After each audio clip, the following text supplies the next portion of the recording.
말씀 보시겠습니다. 로마서 5장 8절 말씀입니다. 하나님의 말씀은 로마서 5장 8절 말씀.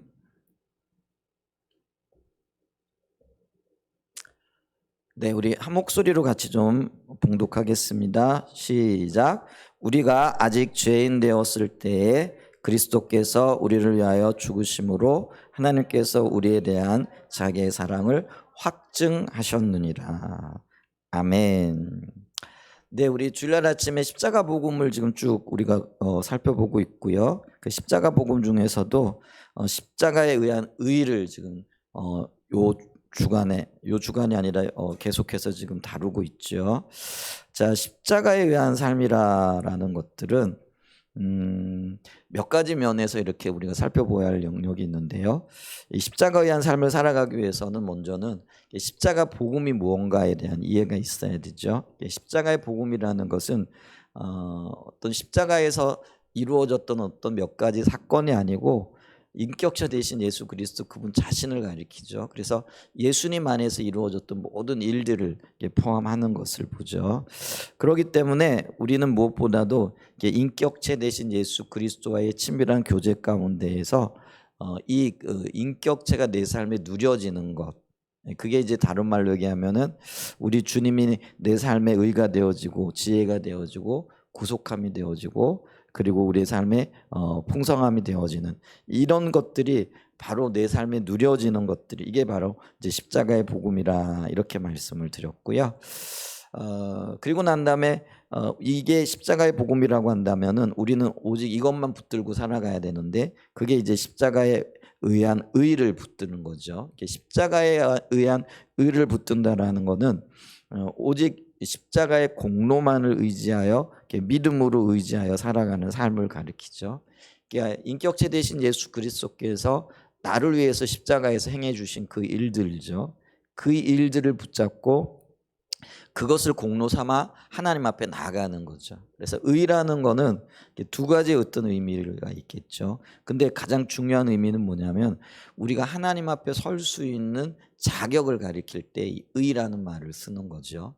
그래서 우리가 하나님 앞에 나갈 수 있는 유일한 근거 혹은 자랑은 혹은 우리의 그 자격은 예수 십자가의 공로밖에 없다라는 거죠. 주님께서 나를 위해 십자가에서 행해 주신 그 일, 그걸 붙잡고 주님 앞에 나갈 뿐만 아니라 믿음으로 의지하여 날마다 매번 새롭게 그렇게 주님 앞에 서는 것, 이게 바로 십자가에 의한 의를 붙들고 사는 삶이라 이렇게 얘기를 했죠. 자, 그러면 십자가에서 이루신 일들이 어떤 것인가 구체적으로 얘기했을 때에 이 십자가에는 놀라운 능력이 있는데 어떤 능력이 있느냐 하면은요, 옛사람, 다른 말로 얘기하면은 본성을 얘기하고 육체를 얘기를 하는 거죠. 그러니까 우리의 본성이 죄 가운데 있죠. 근데 이 육체 본성이 십자가에 의해서 죽었다라는 거죠. 그래서 예수님이 십자가에 못 박혀 죽으실 때 나도 연합하여 예수님과 함께 죽고 그 다음에 예수님이 부활하실 그때에 예수 그리스도와 함께 나도 다시 살게 되어진, 그래서 이제는 내가 옛 본성을 따라 살아가는 것이 아니라 그리스도의 본성을 따라 또 그리스도의 그리스도와 연합한 어떤 삶을 살아가게 되어진다라는 거죠. 이게 이제 능력입니다. 그래서 하나님께서도 우리를 보실 때 내 육체를 보시는 게 아니라 내 안에 있는 예수 그리스도를 보신다라는 거죠. 그래서 그게 의가 되어지고 구원이 되어진다라는 것이죠. 또 하나 십자가에서는 어떤 능력이 나타나느냐 하면은요, 사단의 권세가 패해졌다라는 거죠. 그래서 우리가 원복음에도 보게 되어지면은 그 사단의 머리가 깨어지고 또 사단이 사망케 되어지는 그런 놀라운 역사를 우리가 경험하게 되어졌다라는 거죠. 그래서 이 사단의 가장 큰 권세가 사망 권세라 이렇게 얘기를 했죠. 그래서 이걸 죽음이라 얘기를 하는데 우리가 십자가의 능력을 의지하고 십자가의 능력 위에 선 사람들은 이제는 더 이상 사망의 권세에 매여 있을 필요가 없고 두려워할 필요가 없다라는 거죠. 그래서 가장 우리가 큰 특징 중에 하나가 뭐냐면은 예수 믿는 사람들은 죽음을 두려워하지 않는 거죠. 오히려 죽음을 통해서 새로운 세상을 가게 되는 거죠. 우리가 저 문을 열고 나가면은 여기와는 다른 어떤 그 공간이 열리게 되어지잖아요. 그래서 이 죽음이라는 것도 이 땅에서의 삶을 마무리하고 또 하나님이 예비하신 곳에서 새로운 삶을 살게 되어지는 거죠.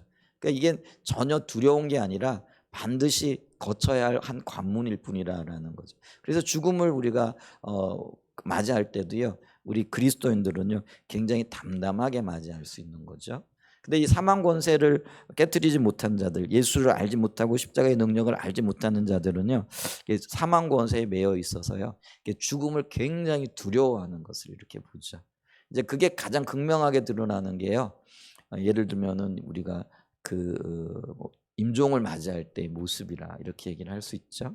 병원이나 뭐 중환자실이나 뭐 이런 데 보면은요, 저는 그 임종을 이렇게 몇 번 보지는 못했지만은 이제 증언을 들어보면 우리 김경숙 목사님도 계신데 죽음을 맞이하는 사람들의 자세와 태도가 다르다라고 하죠. 예수 믿는 사람들은 참 밝고 환한 거죠. 그래서 주님을 맞이할 기쁨의 시간인가 하면은, 반면에 이제 주님을 알지 못하는 사람들은요, 사망 권세에 삼키게 되어지므로 죽음과 두려움의 두려움 가운데 어떤 면에서는요 굉장히 이렇게 뭐라 그럴까요? 죽음 때문에 고통스러워하는 어떤 시간들을 갖게 되어지는 것들을 이렇게 보죠. 그런 증언들을 많이 듣게 되어지는데, 저와 여러분들이 이게 죽음 앞에서도 담담하실 수 있는 은혜가 있기를 축복합니다. 그게 주님을 만난 사람들에게 나타나는 특징이라는 거죠. 우리를 위한 새로운 세상이 예비되어져 있다라는 것이죠. 자, 이게 이제 십자가에 의한 삶을 살아가는 것들인데, 복음이 뭐고, 그리고 십자가에 의한 의의를 붙잡는다라는 게 뭐고, 십자가에는 어떤 능력이 있는가, 이게 이제 지난 3주간에 걸쳐서 살펴봤던 내용이고요. 오늘은 그러면은 십자가에 의한 삶을 살아가기 위해서 나머지 다른 것이 어떤 것들이 있을까 얘기했을 때, 십자가의 사랑을 굳건하게 붙잡아야 된다라는 거죠. 십자가의 사랑을 알고 그 사랑에 토대해서 살아가게 되어질 때에 우리는 십자가에 의한 삶을 담대하게 살아갈 수 있게 되어진다라는 거죠. 자, 그러면은 이 십자가에 의한 사랑, 십자가의 사랑을 우리가 알아야 되는데, 이 십자가에 의한 사랑을 우리가 주제로 말씀을 나누기 위해서 세 가지를 좀 살펴볼 거예요. 그건 뭐냐면, 우리는 십자가의 사랑에 기초한 삶을 살아야 한다라는 것과, 두 번째로는 십자가만이 우리의 자랑이 되어져야 된다라는 거죠. 세 번째로는요, 그러기 위해서는 주님의 얼굴을 간절히 구하는 삶을 살아야 된다라는 거죠. 자, 첫 번째로 우리가 십자가의 사랑에 기초한 삶. 그래서 무엇보다도 우리가 십자가의 사랑을 이렇게 알아야 되는데요. 왜 하나님의 그 십자가의 사랑에 투영되어져 있는 하나님의 사랑을 알아야만 하는가 했을 때에, 십자가는 하나님의 사랑이잖아요. 그리고 사랑이 우리에게 구체적으로 나타난 장이 바로 십자가의 사랑인데, 여기서 우리는 하나님의 사랑을 만나게 되어지는데, 하나님의 사랑을 알아야 하나님의 사랑을 아는 것만큼 우리도 하나님을 사랑할 수 있다라는 거죠. 사랑을 모르면은 사랑하지 않죠. 예를 들면 우리가 부모님을 존경하고 사랑하는 이유는 부모님이 우리에게 사랑을 베풀어 주셨고 그 사랑을 알기 때문에 우리가 부모를 존경하고 사랑하는 거잖아요. 우리가 좀 표현이 그렇지만 다른 사람 혹은 다른 부모를 뭐 우리가 사랑한다든지 뭐 존경은 할 수 있을지 몰라도 사랑은 하지는 않겠죠. 근데 우리가 사랑하는 이유는 엄마가 아빠가 나를 사랑하셨다라는 것을 알기 때문에, 사랑하는 것만큼, 그 사랑을 깨달아 아는 것만큼 부모를 더 사랑하게 되어진다라는 거죠. 또 하나는 우리가 하나님의 사랑을 아는 것만큼 하나님의 영광 가운데 거할 수 있다라는 거죠. 그 안에 자유함을 누릴 수 있다라는 것이죠. 자, 이렇게 하나님의 사랑을 알아야 되는데, 그럼 우리가 하나님의 사랑을 어디에서 깨달아 알 수 있겠는가 했을 때 그게 바로 십자가라는 거죠. 그래서 이 십자가는 우리를 향한 하나님의 사랑의 확증이라는 겁니다. 그래서 오늘 우리가 읽었던 로마서 5장 8절에도 보면은, 우리가 아직 죄인 되었을 때 그리스도께서 우리를 위하여 죽으심으로 하나님께서 우리에 대한 자기의 사랑을 확증하셨다. 분명하게 확인하고 증명했다라는 게 확증이잖아요. 근데 이 말씀은 우리에게 하나님의 어떤 사랑을 가르쳐 주시느냐 하면은, 우리를 대하실 때 법으로 대하지 아니하셨다라는 거죠.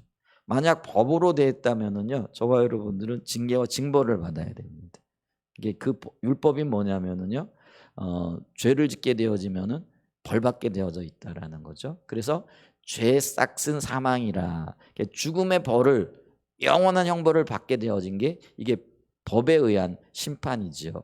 그런데 이 십자가는 하나님께서 우리를 법으로 대하는 것이 아니라 사랑으로 대하시겠다라는 하나님의 그런 증언이고, 하나님의 우리를 향하신 표현이다라고 이렇게 얘기할 수 있다라는 거죠. 그래서 우리는요, 이 사랑을 십자가에서 만날 수 있다라는 거죠. 그래서 이 십자가는 우리를 향한 하나님의 최종적인 사랑의 확정입니다. 그리고 무엇보다도 내가 하나님을 사랑한 게 아니라 하나님이 먼저 나를 사랑하심으로 나를 찾아오셨다라는 것을 보여주는 거죠. 이게 놀라운 증거고 확정이라 이렇게 얘기할 수 있죠. 근데 이제 이런 하나님의 사랑이 잘 믿겨지지 않는 이유가 뭐냐면은요, 우리는 이 하나님께서 나를 사랑하심으로 십자가를 통해서 증명하신 그 십자가를 붙들기보다는요, 우리의 눈에 보이는 것들을 더 의지하고 믿는 경향이 있다라는 거죠. 그게 다른 말로 얘기하면은 환경을 통해서 우리는 하나님을 보지, 이 사랑 십자가를 통해서 하나님을 보지 않기 때문에 그렇다라는 거죠. 그래서 우리가 기억해야 될 게 있는데 뭐냐면은, 우리는 환경을 통해서 하나님을 바라보는 자들이 아니에요. 믿음의 사람들은요, 십자가를 통해서 환경을 해석해 들어가야 된다라는 거죠. 근데 이게 거꾸로 되어지는 거죠. 항상 우리는 뭐 보는 거예요? 눈에 보여지는 것, 잡혀지는 것. 이게 팩트고 사실이니까 그게 이제 환경이죠. 그래서 환경을 통해서 오히려 하나님을 바라보는 거죠. 그래서 하나님, 환경이 이렇게 어려운데 하나님 그게 나를 사랑하시는 거예요? 이렇게 생각을 하고 이렇게 해석을 한다라는 것이죠. 근데 이미 하나님께서 사랑을 우리에게 보여주시고 나타내셨는데 그게 바로 십자가라는 거죠. 성경을 보면은요, 이제 광야의 이스라엘 백성들이 대표적인 경우라 이렇게 얘기할 수 있죠. 그들은 늘 환경을 통해서 하나님을 바라보았죠. 출애굽기 14장 10절과 14절을 우리가 좀 보면은요, 우리 좀 한번 같이 좀 읽어볼까요? 시작. 바로가 가까이 올 때에 이스라엘 자손이 눈을 들어본즉 애굽 사람들이 자기들 뒤에 이른지라 이스라엘 자손이 심히 두려워하여 여호와께 부르짖고. 자, 요게 어떤 배경이 있어요? 하나님께서 이스라엘 백성들을 10가지 기적과 이적들을 통해서 애굽 사람들을 두렵게 하심으로 빨리 이렇게 광야로 이렇게 건져내죠. 쫓겨나다시피 쫓겨나잖아요. 네, 그런데 하나님께서 그들을 바로 가나안 땅으로 인도해 내신 게 아니라 오히려 거꾸로 홍해 앞으로 인도하셨던 것을 보죠. 그래서 성경에 보면 돌쳐서라는 표현을 하는데 그 얘기는 뭐냐면 일부러, 이런 의미가 있어요. 그러면 일부러 어떤 행위들을 하실 때는 하나님께서는 어떤 계획이 있으시다라는 그런 의미거든요. 근데 이제 이스라엘 백성들은 이 하나님의 계획은 모르는 거죠. 못 보는 거죠. 이제 그러면서 그들은 뭘 생각하느냐면, 아니 왜 우리가 지금 홍해 앞에 있는 거야? 홍해 앞에 서게 되어졌을 때 이제 그때 사건을 이루는 거죠. 근데 이 홍해는 바다죠. 그렇기 때문에 건너갈 수가 없죠. 근데 이제 문제는 뭐냐면 홍해 앞에 맞닥뜨려 있는데 애굽 사람들이 자기들을 내보낸 것을 후회하고 다시 사로잡기 위해 가지고 군대를 이끌고 오고 있는 이제 그 장면이죠. 그래서 눈을 들어 이렇게 뒤를 봤더니 애굽 사람들이 막 군사들을 이끌고 뒤쫓아오고 있는데 그것 때문에 심히 두려워하였다라는 거죠. 근데 심히 두려워하는 건 있을 수 있는 일이에요. 근데 두려워하면서 그들이 어떤 행동을 하고 어떤 말을 하느냐, 이게 굉장히 중요한 거예요. 11절 보죠. 자, 그들이 또 모세에게 이르되, 같이 읽습니다. 애굽에 매장지가 없어서 당신이 우리를 이끌어내어 이 광야에서 죽게 하느냐? 어찌하여 당신이 우리를 애굽에서 이끌어내어 우리에게 이같이 하느냐? 우리가 애굽에서 당신에게 이른 말이 이것이 아니냐? 이르기를 우리를 내버려 두라. 우리가 애굽 사람을 섬길 것이라 하지 아니하더냐? 애굽 사람을 섬기는 것이 광야에서 죽는 것보다 낫겠느니라. 자, 우리가 어떤 환경을 보면 일시적으로 두려워할 수 있죠. 근데 이제 두려워함으로 인해서 다음 행동이 나오는데 그 다음 나오는 행동이 어떤 행동이냐, 이제 이게 굉장히 심각한 결과를 가져온다라는 거죠. 자, 그 백성들이 부르짖고 하나님 앞에 기도를 하는데 그 기도의 내용이 뭐냐면은요, 이게 원망과 그리고 후회의 말이라는 거죠. 그러면서 뭐 어떤 면에서는 모세를 원망하고 하나님을 원망하는 이제 그런 얘기죠. 그래서 보세요. 그들이 또 모세에게 이르되 애굽에 매장지가 없어서, 이게 참 그렇죠. 우리가 죽어가지고 매장될 장소가 없고 땅이 없어가지고 당신이 우리를 이끌어내어서 이 광야에서 죽게 하느냐. 우리를 애굽에서 이끌어내 가지고 왜 이렇게 고통스럽게 하고 두렵게 하고 그리고 힘들게 하느냐, 이런 원망이 섞여 있는 것들을 이렇게 보죠. 그러면서 그들이 하나님께서 행하신 것들은 까맣게 잊어버리고요, 뭐라고 얘기를 하냐면 우리를 내버려 두고 애굽 사람들을 섬기는 그 자리에 있었더라면은 우리가 죽지 않았을 텐데 하고는 이 하나님의 행하신 일들을 부정하는 말까지 하게 되어지는 것들을 이렇게 보죠.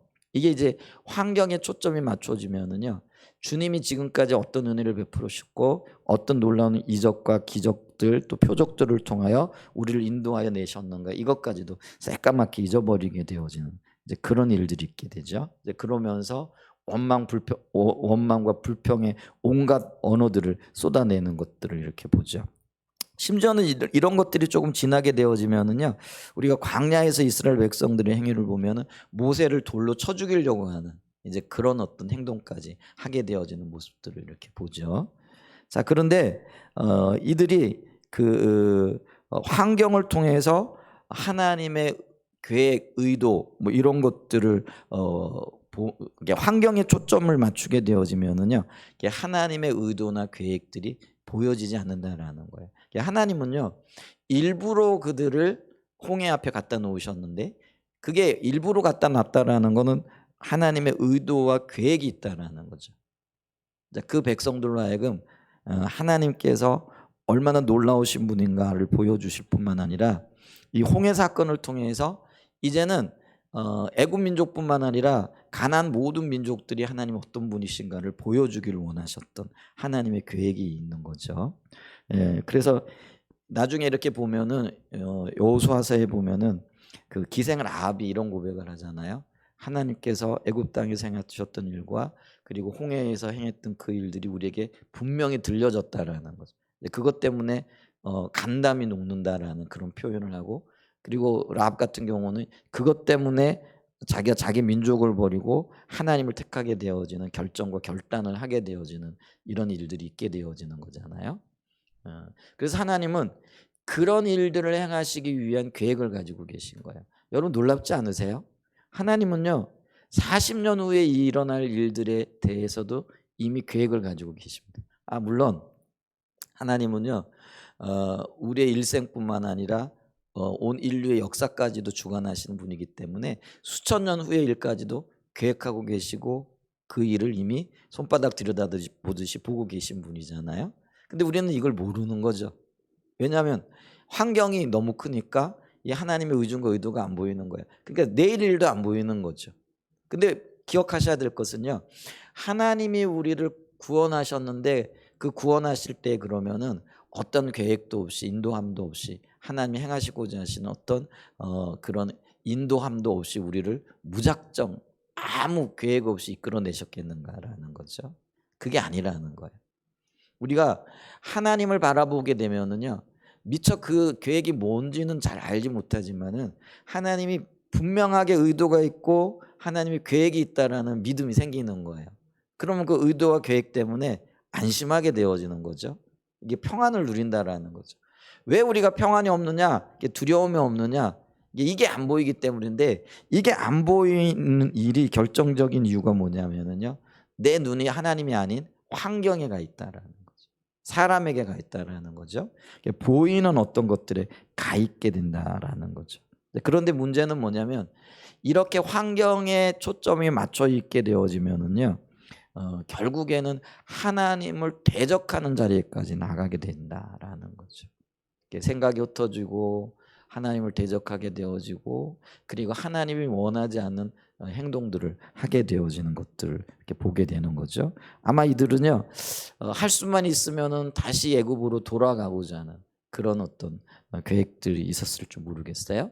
근데 오늘 여기 본문에는 안 나타나지만은 가데스 바네아라든가 어떤 사건을 겪을 때마다 그들은 뭐라고 얘기를 하죠? 우리가 한 사람을 세워가지고 애굽으로 다시 돌아가자. 우리가 그곳에서 종되었던 때 애굽 사람들을 섬기던 그때가 더 좋았어. 그러니까 우리가 글로 다시 돌아가자 하고는 그런 어떤 그 일들을 끊임없이 하게 되어진다라는 거죠. 이게 이제 하나님의 행하시는 일들에 대해서 대적하는 자리로 나가게 되어지는 거라는 거죠.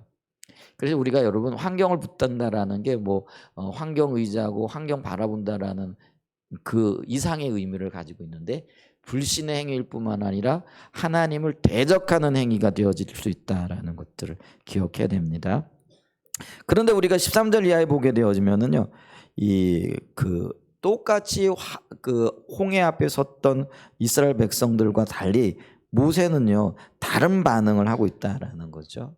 모세가 다른 반응을 할 수 있는 것, 그 이유가 뭐냐라는 거죠. 우선 13절 좀 읽어볼까요? 13절 읽어보면은요, 모세가 백성에게 이르되 너희는 두려워하지 말고 가만히 서서 여호와께서 오늘 너희를 위하여 행하시는 구원을 보라. 너희가 오늘 본 애굽 사람을 영원히 다시 보지 아니하리라.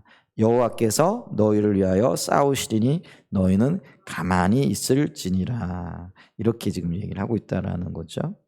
자, 모세가요 처한 상황은 이스라엘 백성들의 처한 상황이나 환경이나 모세가 처한 상황이나 환경이나 다르지 않아요. 똑같은 상황이고 똑같은 환경이라는 거예요. 근데 모세는요 이스라엘 백성들과 180도 다른 반응을 보이고 있다라는 거죠. 근데 180도 다른 반응을 보이는 이유가 뭐냐면 그는 환경을 바라보는 게 아니라 환경을 주관하시는 하나님을 바라보고 있었다라는 거죠. 하나님을 바라보게 되어지면 믿음의 반응을 하게 되는 거죠. 너희는 오늘 가만히 서서 하나님께서 우리에게 어떤 일들을 행하시는지 한번 봐. 기다려봐. 하나님 어떤 일을 하시는지. 이렇게 지금 이야기를 할 수 있다라는 거죠. 근데 여러분 보세요. 모세가 그렇게 할 수 있었던 이유가 도대체 뭐냐라는 거죠. 물론 환경을 바라보지 않아야하고 하나님을 바라봤어요. 그럼 그가 하나님을 바라볼 수 있었던 이유가 뭐냐 하면은요. 그는 하나님과의 친밀한 교제가 있었기 때문에 그렇다라는 것이지. 여러분 이게 굉장히 중요한 요소입니다. 이 하나님과의 친밀한 관계가 유지되고 있고 교제가 이어지면은요. 우리는 이 환경을 바라보는 것이 아니라 하나님을 바라보는데 이 하나님을 바라보게 되어지면은요, 우리 삶 속에 일어나고 있는 모든 일들, 환경들이죠. 그 환경들이 두려움이 아니라 하나님의 다루심의 관점으로 보게 되어진다라는 거예요.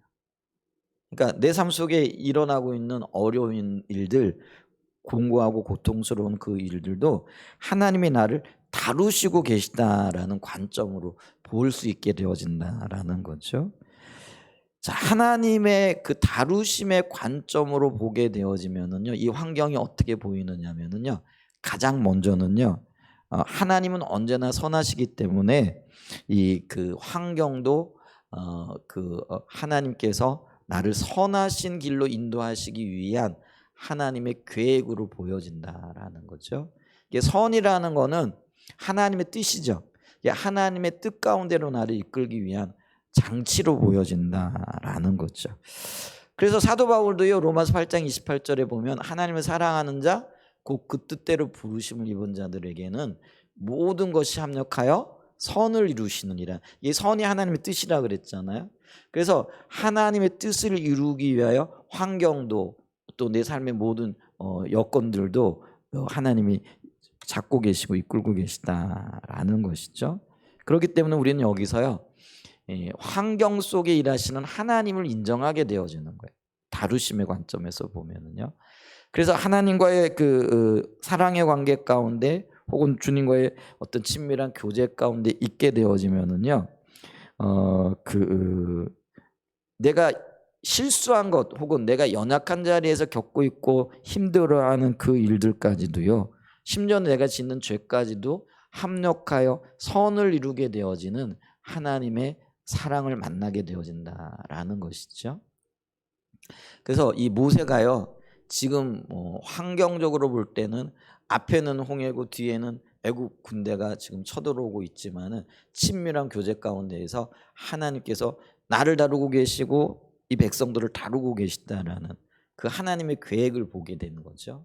그러니까 그는요 전혀 다른 반응을 나타내는 거예요. 백성들은 원망할 때 이 모세는요 한번 기다려봐. 하나님이 어떻게 일하시는지 주님이 일하실 거야. 그걸 우리가 경험하게 될 거야. 이렇게 담대하게 얘기를 하고 계시다라는 거죠.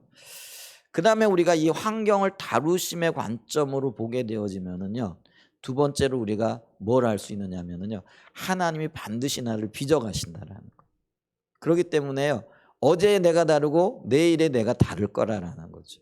그 이야기는 하나님이 나를 빚고 계시고 다루어 가고 계시기 때문에 그렇다라는 거죠. 여러분 하나님의 손에 빚어지고 하나님의 손에 다루어진다라고 하면은 얼마나 기대감이 있겠어요? 여러분 우리 하나님은요 세계에서 가장 뛰어난 장인이세요. 표현이 좀 그런데요. 모든 것들을 만드실 수 있고 모든 것들을 빚으실 수 있는 분. 예를 들면은 성경에는 이제 토기장이로 비유를 하는데요. 우리 하나님은요 그릇을 빚으시되 세계에서 가장 완벽한 그릇을 빚으실 수 있는 유일한 분이신 거예요. 아멘. 근데 그 하나님이 나를 지금 빚어가고 계세요. 마치 토기장이처럼. 그래서 내가 기대하지 않았고 내가 알지 못했던 나를 하나님께서 새롭게 재창조해 나가고 계시다. 새롭게 빚어가고 계시다 하는 것들을 우리가 보게 되어진다라는 것이죠. 그렇기 때문에 우리는요 이 모세와 같은 태도와 자세가 너무나도 절실히 필요하다라는 거죠. 우리가 십자가에 기초하되 환경을 통해서 십자가를 보는 것이 아니라 나를 먼저 사랑하신 그 십자가를 통해서 환경을 보면은 이 환경도 하나님의 사랑과 선을 나타내기 위한 하나님의 놀라운 역사하심의 한 과정일 뿐이라는 거죠. 여러분 우리가 그 하나님을 경험하는 삶에 보면 지난주에도 제가 말씀드린 것 같은데요. 헨리 블랙가비 목사님 딸 캐리가 16살 때 암에 걸렸다라고 이렇게 얘기를 하잖아요. 한 지금으로부터 40-50년 전 얘기예요. 그때 암 그러면 다 죽는 걸로 이렇게 기억을 하죠. 그 자체가 어떤 면에서는 사형 선고로 이렇게 비춰지는 때가 있었다라는 거죠. 그런데 이 헨리 블랙가비 목사님이 이런 고백을 해요. 하나님, 제가 이 캐리의 암을 통해서 하나님을 보지 않게 해주세요. 이거는 환경을 통해서 하나님을 보는 거예요. 환경을 통해서 보면 고명딸인데 아니 16살 꽃다운 청춘에 암에 걸려가지고 죽는다라는 게 이게 말이 됩니까? 하나님 도대체 왜 이런 일들을 우리 가정에 저에게 이렇게 허락하시는 거예요? 이렇게 되는 거예요. 그러면 이제 원망이 되고 불평이 되는 거예요. 그런데 헨리 블랙가비 목사님과 그 가족들이 의논을 하고 혹은 대화를 통해서 이런 결단을 하고 결심을 했다라는 거예요. 우리는 결코 환경을 통해서 십자가를 보는 것이 아니라 하나님을 보는 게 아니라 십자가의 사랑을 토대로 환경을 볼 거야. 그래서 그렇게 기도를 하는 거죠. 주님, 우리는 십자가를 통해서 환경을 보게 해주세요. 그러니까 십자가의 사랑을 통해서 캐리의 암을 보니까요. 여기에도 하나님의 계획이 있고 뜻이 있더라는 거예요. 여러분 그 계획과 뜻이 다행스럽게요. 헨리 블랙가비 목사님에게는요. 치유를 통해서 기도가 활성화되어지고 하나님이 역사하시는 것들을 증거하고 증명해 주는 걸로 나타났어요. 이제 우리가 해피엔딩이죠. 근데 여러분 기억하셔야 됩니다. 때로는 해피엔딩이 아니라 캐리의 죽음을 통해서 우리는 알지 못하지만은 더 놀라운 일들을 이루실 수 있다라는 거예요. 여러분 이게 십자가의 사랑을 통해서 환경을 보게 되면은요. 하나님께서 하시는 그 일이 실수가 아니라 하나님이 하고 계신 일이라는 게 보여지는 거예요. 아멘. 그게 각자가 다 다르게 나타나요. 헨리 블랙가비 목사님에게는 이게 우리가 볼 때 우리의 눈으로 볼 때 긍정적이고 살아나고 치유받는 역사이지요. 근데 있잖아요. 하나님의 역사는 우리가 그런 경우들도 많이 있거든요. 죽음을 통해 가지고 오히려 복음이 더 증거되어지고 하나님의 영광이 나타나지고 놀라운 역사들이 나타나게 되어지는 일들을 우리가 보게 되는 거죠. 근데 그것도 하나님이 행하고 계신 일들이라는 거죠. 그래서 우리가 이 십자가의 사랑을 통해서 환경을 보면은 그 뒤에 반드시 하나님의 선한 역사가 있고 하나님의 은혜가 함께하고 있다라는 사실들을 보게 되고 또 깨닫게 되어지고 누리게 되어진다라는 거죠.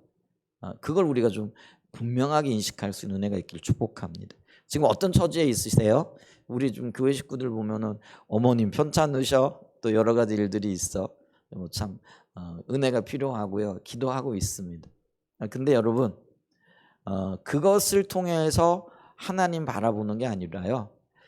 하나님의 사랑을 통해서 바라보시기 바랍니다. 그러면은요. 하나님이 지금 무슨 일을 하고 계신지가 보일 거예요. 근데 그 보여지는 그 일이 내가 원하는 대로가 아니라 하나님이 우리에게 주시기를 원하는 가장 놀라운 하나님의 선물로 우리에게 다가올 거예요. 그런 것들을 이렇게 보실 수 있는 은혜가 있기를 축복합니다. 아멘. 그게 굉장히 필요하다라는 거죠. 그래서 사도 바울은요. 그가 성도들을 위하여 기도할 때 특별히 빌립보 교회 교인이라든지 사도행전에 보면 또 에베소 교회를 위해 기도하는 내용들을 우리가 알 수가 있는데요. 근데 그 교회를 위해 기도할 때도요. 이 하나님의 사랑, 십자가의 사랑을 먼저 깨닫게 해달라고 간절하게 기도하고 있는 것들을 이렇게 보자. 근데 그렇게 기도할 수 있었던 이유는 뭐냐면요. 그가 그 자신이 먼저 이 십자가의 사랑을 너무나도 분명하게 알고 있었기 때문이라는 거죠. 갈라디아서 2장 20절입니다. 우리가 너무나 잘 알고 있는 말씀인데요. 내가 그리스도와 함께 십자가에 못 박혔나니 그런즉 이제는 내가 사는 것이 아니요 오직 내 안에 그리스도께서 사시는 것이라. 이제 내가 육체 가운데 사는 것은 나를 사랑하사. 여기에요. 여기서 사도 바울은요. 주님이 나를 얼마나 사랑하셨는지 그게 십자가를 통해서 나에게 증거되어졌다라는 거죠. 그래서 나는 이제는 십자가의 믿음, 십자가에서 이루어주신 그 공로를 믿음으로 말미암아 살리라 이 고백을 하는 거죠. 그래서 나를 사랑하사 나를 위하여 자기 자신을 버리신 하나님 아들을 믿는 믿음 안에서 사는 것이라. 그래서 이 사도 바울은요. 자기가 먼저 십자가의 사랑을 깨달았고 먼저 이 십자가의 사랑 안에서 사는 삶을 살아가고 있었다는 거죠. 그러니까 이런 삶을 살아가니까요. 그의 기도의 내용도 그거를 반영할 수밖에 없는 거죠. 우리가 뭘 기도하겠어요? 내가 믿는 것 그거 붙잡고 기도하잖아요. 내가 아는 것, 내가 깨달은 것, 내가 하나님과의 관계 속에서 누린 것을 위하여 기도하잖아요. 사도 바울은요. 그게 가장 소중했던 거죠. 그래서 그걸 위하여 기도하는데요. 그 기도하는 모습들을 좀 한번 볼까요? 에베소서 3장 14절로 19절 보죠. 이렇게 봅니다. 이러므로 내가 하늘과 땅에 있는 각 족속에게 이름을 주신 아버지 앞에 무릎을 꿇고 비노니 그의 영광의 풍성함을 따라 그의 성령으로 말미암아 너희 속사람을 능력으로 강건하게 하시오며 믿음으로 말미암아 그리스도께서 너희 마음에 계시게 하시옵고 너희가 사랑 가운데서 뿌리가 박히고 터가 굳어져서 능히 모든 성도와 함께 지식에 넘치는 그리스도의 사랑을 알고 그 너비와 길이와 높이와 깊이가 어떠함을 깨달아 하나님의 모든 충만하신 것으로 너희에게 충만하게 하시기를 구하노라. 보세요. 모든 성도와 함께 지식에 넘치는 그리스도 사랑을 알기를 원하는데 그 사랑의 넓이와 길이와 높이와 깊이가 어떤 것들을 깨달아 알기를 원한다는 거죠. 그러니까 하나님의 사랑, 십자가의 그 사랑을 바울은 너무나도 분명하게 알고 있었고 누리고 있었죠. 그렇기 때문에 그는요 믿음 안에서 늘 풍요로운 풍족함을 사는 거예요. 그래서 그는요 때로는 가난함에 처할 때든지 혹은 부함에 처할 때든지 아니면 병들었을 때든지 건강할 때든지 이 사랑이 있고 그 사랑 안에서의 믿음이 있었기 때문에 늘 안식을 누릴 수 있었다는 거죠. 그래서 성도들에게도 이 사랑 안에서 이 평강과 안식을 누리기를 원했던 거죠.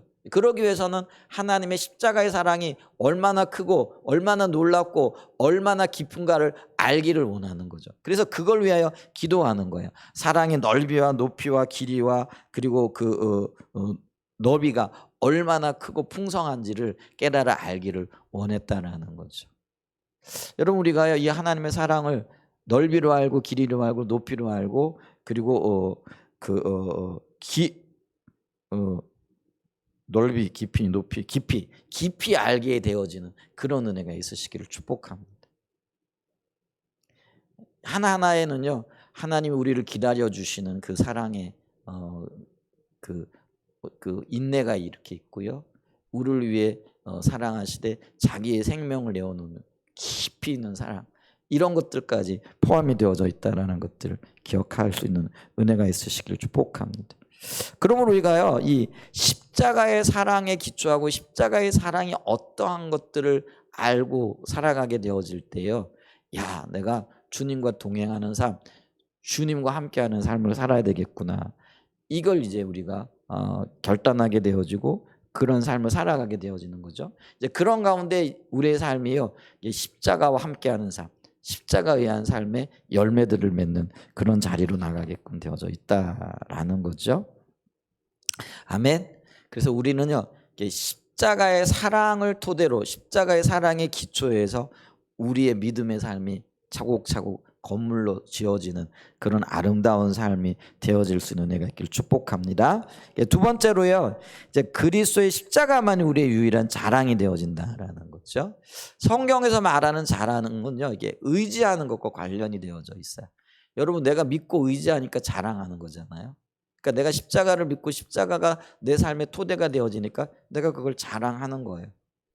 그래서 주님이 나를 얼마나 사랑하셨는지, 그 사랑이 얼마나 크고 넓은지 놀라운지 이제 그런 것들을 알게 되어지는 거죠.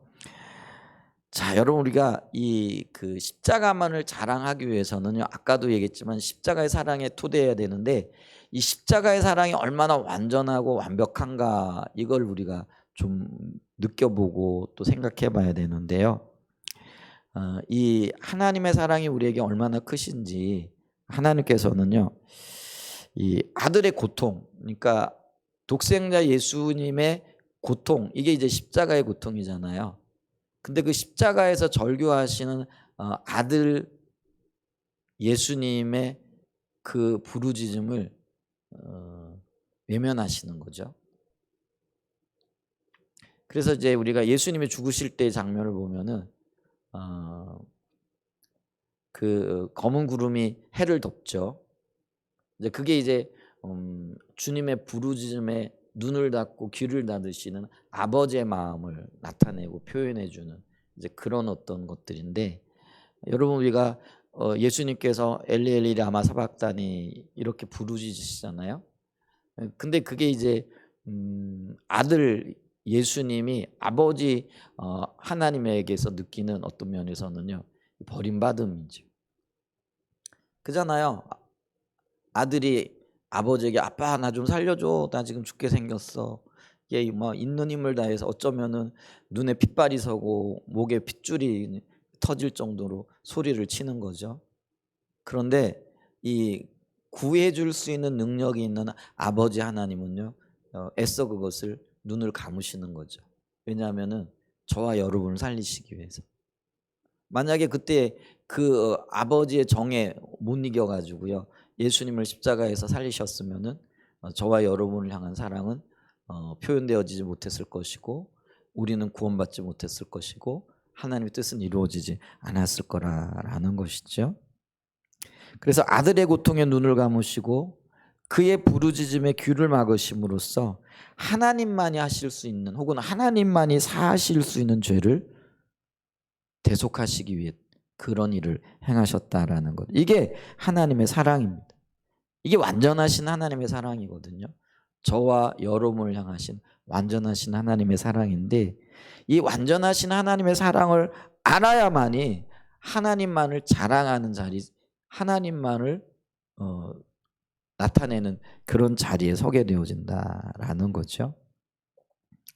그래서 우리가 말끝마다 십자가를 이야기하고 모든 대화의 결론이 이게 십자가로 나야 된다라는 거. 그게 이제 십자가를 자랑하는 삶이고, 십자가에 의한 삶을 산다라는 게 다른 말로 얘기하면 십자가를 자랑하고 십자가를 드러내는 삶을 살아간다라는 것이죠. 그래서 이 성경의 인물들을 보면은요, 이 바울이 이렇게 바로 이 십자가에 달리신 주님만을 자랑하는 삶을 살았다라는 거죠. 갈라디아서 6장 14절에 보면은요. 그러나 내게는 우리 주 예수 그리스도의 십자가 외에 결코 자랑할 것이 없으니. 우리가 빌립보서에 보면은 사도 바울이 자신의 어떤 배경들을 쭉 얘기하잖아요. 자기가 어떤 가문을 가졌고 얼마만큼 공부를 했고 율법에는 얼마만큼 열심히 였는지 이제 그런 얘기들을 하잖아요. 근데 그런 얘기들을 쭉 하고 난 다음에 뭐라고 얘기를 해요? 그게 다 배설물이라는 거죠. 그걸 배설물로 여길 수 있었던 건 단 한 가지 이유예요. 그에게는요 십자가 외에는요 어떤 자랑거리도 없었고 믿고 의지할 대상이 없었다라는 거죠. 그렇기 때문에 십자가를 외에 어떤 자랑할 것이 없어요. 그래서 그리스도로 말미암아 세상이 나를 대하여 십자가에 못 박히고 내가 또한 세상을 대하여 그러하니라. 그래서 기꺼이 자기도 십자가를 지는 삶을 살겠다라고 고백을 하는 거죠. 여러분 하나님의 사랑을 깊이 만났던 사람들, 예수 십자가의 그 놀라운 어떤 의미를 깊이 깨달았던 사람들은요 주님을 위하여 죽는 삶을 사는 겁니다. 그게요 초대교회의 12제자들과 초대교회에 있었던 사람들뿐만이 아니고요, 이 주님을 깊이 만난 사람, 이 십자가의 의미가 뭐고 이 십자가에서 이루어지신 완전한 사랑을 깨달아 안 사람들은요 결코 자기를 자랑하지 않습니다. 육체를 의지하지 않습니다. 그렇기 때문에 주님을 위하여 기꺼이 죽은 자들이에요. 여러분 우리가 뭐 초대교회 때처럼 뭐 그 뭐죠? 육체적인 순교를 하는 것, 이것만이 순교가 아니에요. 이 땅을 살아가면서 우리가 주님 때문에 죽고 주님 때문에 고난을 기꺼이 즐거워하고 기뻐하는 그런 자리에 서는 거죠. 근데 우리는 어때요? 조금만 고난은 있어도 왜 무엇 때문에 이런 일이 일어나나 불안하고 염려하고 원망하고 불평하고 하는 그런 어떤 자리에 서게 되어지잖아요. 근데 이게 현대판 십자가를 부끄러워하는 일이라는 거죠. 근데 사도 바울은요. 내가 십자가 때문에 세상에 대해 죽었어. 이 얘기는 뭐예요? 세상의 어떤 것들 그거 흠모하고 그걸 얻기 위해서 자기의 어떤 뭐죠? 신념을 죽이고 믿음을 포기하는 그런 일들 절대로 안 했다라는 거죠. 근데 우리는 어때요? 이 땅에 원하는 것들을 얻기 위해 가지고 기꺼이 믿음을 타협하고요. 십자가를 부끄러워하고요. 십자가와는 상관없는 삶을 추구해 가고 그런 어떤 삶을 살아가고 있잖아요. 근데 그게 우리가 이 십자가의 온전한 사랑을 깨닫지 못한 거죠. 근데 이 십자가의 온전한 사랑을 깨닫게 되어지면은요. 기꺼이 우리가 이 땅을 살아갈 때도요. 주님 때문에 부끄러움을 감수하고요. 또 어떤 환난과 어려움이 있고 고통이 있다라고 할지라도 그게 그리스도인으로서 기꺼이 짊어져야 할 어떤 영광이고 특권임을 우리가 자랑하며 살아간다라는 거죠. 그게 예수 믿는 거예요. 그래서 믿는다라는 거는요. 그걸 자랑하고 그것 때문에 우리가 기뻐한다라는 그런 어떤 의미가 있다라는 거잖아요. 그래서 우리가 믿는 것과 자랑하는 것, 자랑하는 것은 내가 믿기 때문에 자랑스러워하기 때문에 그거를 떠버리는 거잖아요. 어떤 표현이 적절한 표현이 될지 모르겠지만은요. 그렇기 때문에요. 우리가 이 믿는 것과 자랑하는 것이 밀접한 연관이 있다는 거죠. 그래서 빌립보서 3장 3절에 보면 하나님의 성령으로 봉사하며 하나님 성령으로 예배하며라는 거죠. 그리스도 예수로 자랑하고 육체를 신뢰하지 않고, 예수를 자랑하게 되어지면 육체를 신뢰하지 않아요. 그러니까 예수를 자랑한다라는 건 육체를 믿지 않는다라는 의미거든요. 그럼 예수를 자랑한다라는 건 다른 말로 얘기하면은요, 육체를 신뢰하지 않는다라는 거죠. 이제 그런 의미가 되어지는 거죠. 그래서 우리가 육체를 자랑한다라는 건 예수를 안 믿는다라는 의미가 되어지는 거죠.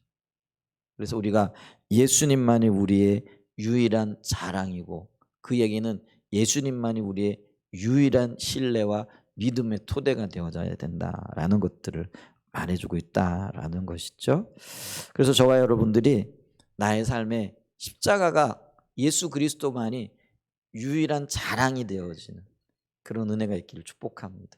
그게 십자가에 의한 삶을 살아가는 것.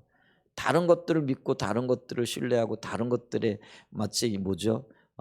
그 뒷끈이 있는 것처럼, 뭐 믿는 구석이 있는 것처럼, 그런 거죠.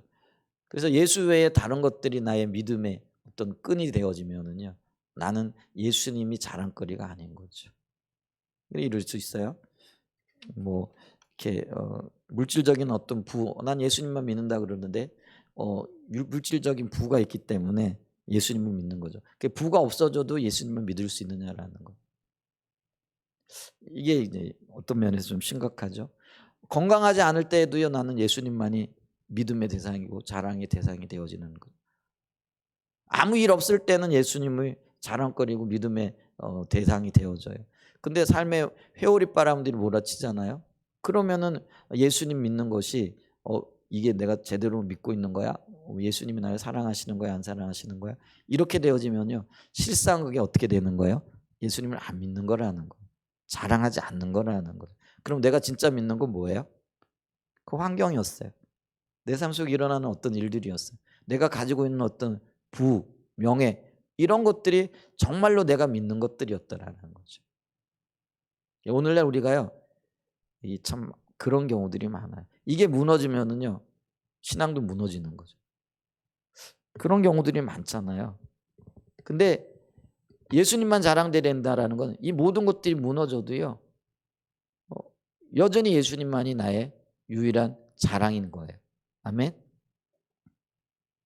건강 무너졌다고 원망하고,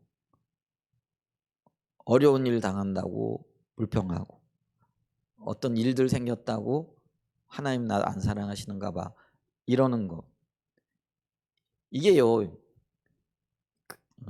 그게 우리의 지금 신앙의 현 주소가 아닌가, 이런 것들을 좀 볼 수 있는 은혜가 있기를 간절히 소원해 봅니다. 예수님만 자랑하시는 저와 여러분 되시길 축복합니다. 자, 세 번째로는요, 자, 그러기 위해서는요, 주님만을 간절히 구해야 된다라는 거죠. 이제 우리 이거를 이제 뭐 십자가 복음의 용어로는 하나님의 얼굴만을 구한다 이렇게 얘기를 하죠. 근데 이제 하나님 얼굴만을 구한다라는 거는 다른 말로 얘기하면 하나님만을 간절히 구하며 나아가는 삶이라 이렇게 얘기할 수 있죠. 그래서 이 하나님을 간절히 구한다, 예수님만을 간절히 구한다라는 거는 예수님이 그분 자신이 복음이기 때문에 그렇다라는 거죠. 인격체 대신 그분 자신, 그분이 바로 십자가의 복음이 되기 때문에 우리가 주님을 간절히 구해야 된다라는 거죠. 그래서 우리가 살펴봤듯이 이 십자가의 복음에는 하나님의 놀라운 능력이 있잖아요. 어떤 능력이에요? 죄를 사하여 주는 능력이 있고요. 그다음에 이제 사람을 사랑할 수 있는 능력이 있고요. 용서해 줄 수 있는 능력이 있고요. 또 어떤 면에서는요, 연합하는 능력들이 이 십자가 안에 있어요. 여러분, 이게 사람 사랑하는 거 쉬운 일 아니에요. 그죠? 그거 진짜 쉬운 일 아니에요. 근데 그리스도의 십자가의 능력이 우리로 하여금 사람을 사랑할 수 있는 힘을 주거든요. 용서할 수 있는 힘을 주고. 여러분, 사람 용서하는 거 이것도 진짜 쉬운 일 아니거든요. 근데 그리스도 안에서 우리가 사람을 용서하고 주님이 나를 용서하신 것처럼 나도 다른 사람을 용서해 줄 수 있는, 연합하는 거요, 이거 절대로 쉬운 일 아니에요. 예, 우리 교회 안에 지금 이제 이 한마음 되어지는 것, 이게 굉장히, 그리고 그게 힘이거든요. 사실 있잖아요. 주 안에서 우리가 하나 되어지는 것, 한 분 예수 그리스도를 바라봄으로써 우리가 한 비전을 가지고 한 소망을 가지고 나아가는 거죠. 교회 안에는 그게 절실히 필요한 거죠. 교회 안에서 각자 따로따로 놀면 안 되죠. 우리 그걸 공짜로 신앙이라 이렇게 얘기를 하잖아요. 여러분이 공짜로 신앙은요, 이게 자루에 담겨져 있을 때는요 한 부대인 것 같은데요, 그거 열고 찢어버리면은요 각자 다 흩어져 버려요. 근데 그 콩을 푹 삶아 가지고요 진이 이기는 거죠. 그게 매주예요. 그러니까 매주는요 자루에 넣어져 있을 때나 바깥에 있을 때나 흩어지지 않거든요. 그러니까 우리가 그리스도 안에서요 서로 어떤 한 분 예수 그리스도 안에서 빚어지고, 어떤 면에서 뭉개지고, 어떤 면에서는 우리 서로 연단받고 다루심을 통해 가지고요 온전하게 하나 되어지는 연합의 역사가 있어야 될 줄 믿습니다. 근데 그게 십자가의 능력이에요. 누가 빚어지길 원해요? 누가 뭉개지길 원하느냐라는 거죠. 각자 다 잘난 맛에 살기를 원하죠. 그게 공짜로 신앙이에요. 근데 매주 신앙은요, 자기가 없어지는 거예요. 여러분, 콩의 형태가 없어지면서 매주가 되어지는 거잖아요. 진 이겨져야 되니까요.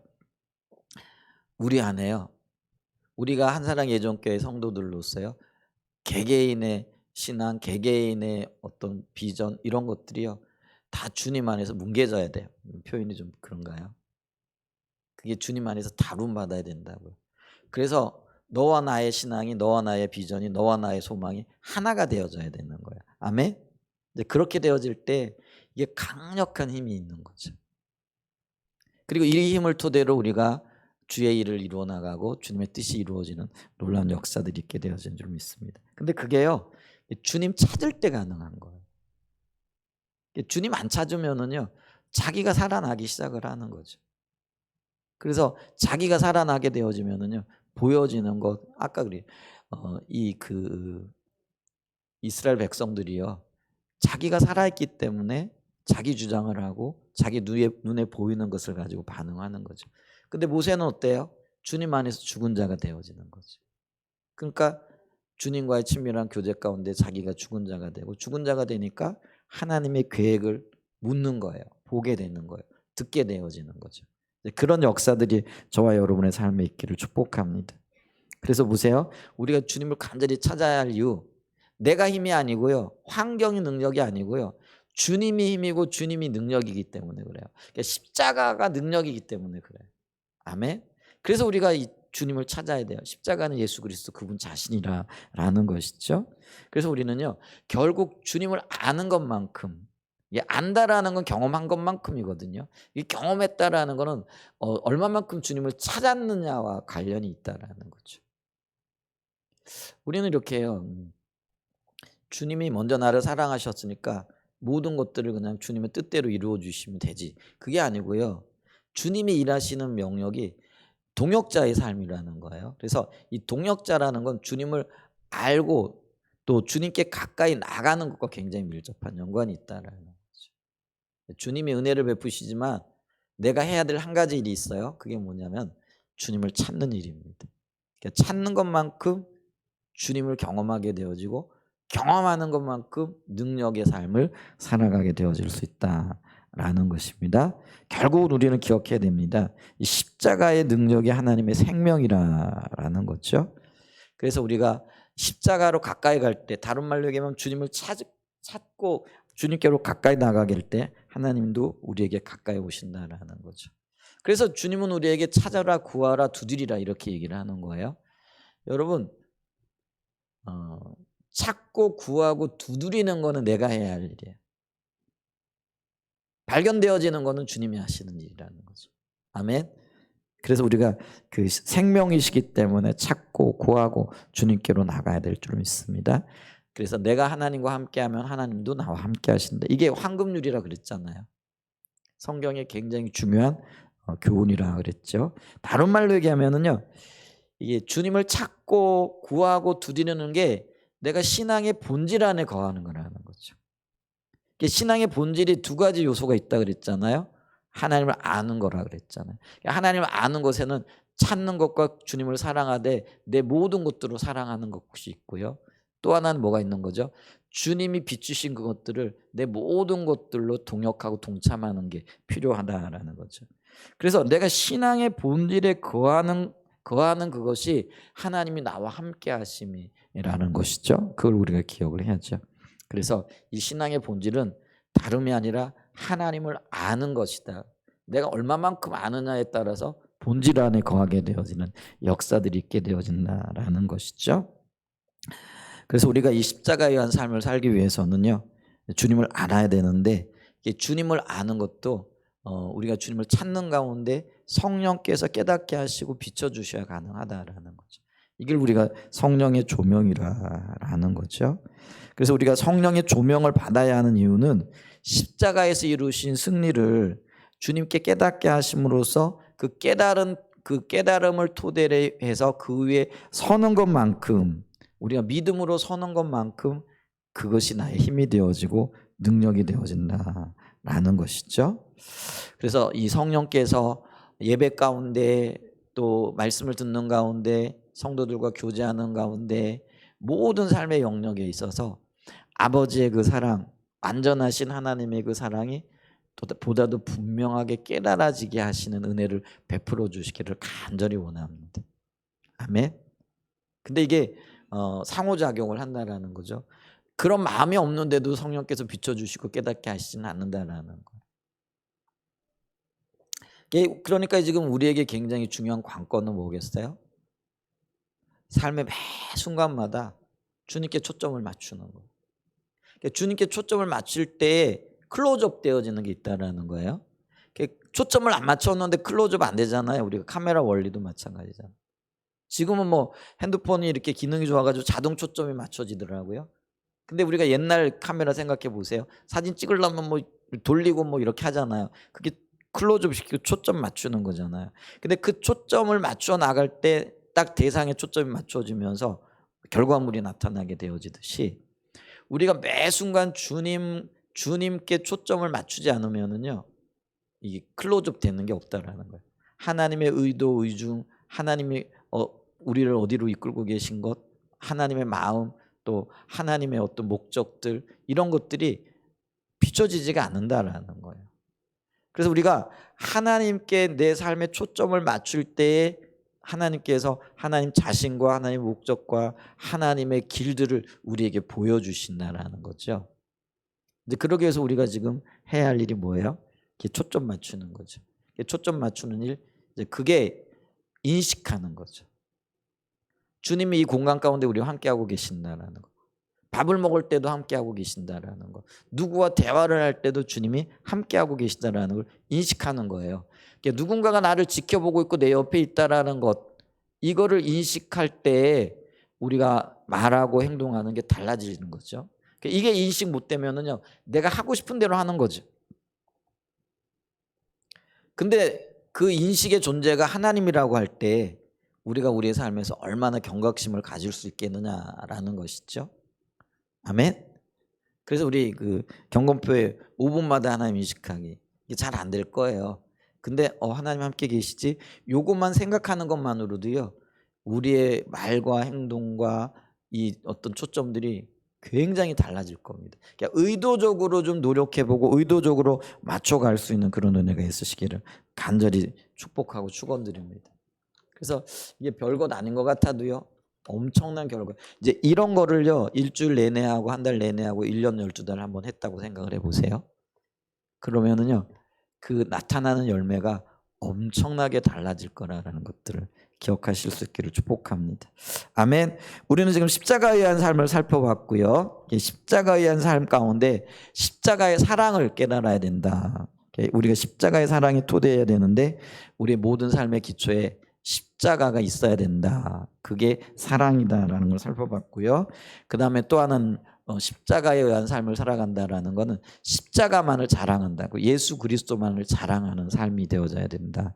십자가에 어떤 삶을 살아간다라는 것의 또 다른 한 측면은요, 하나님을 간절히 구하는 자리에 서야 된다.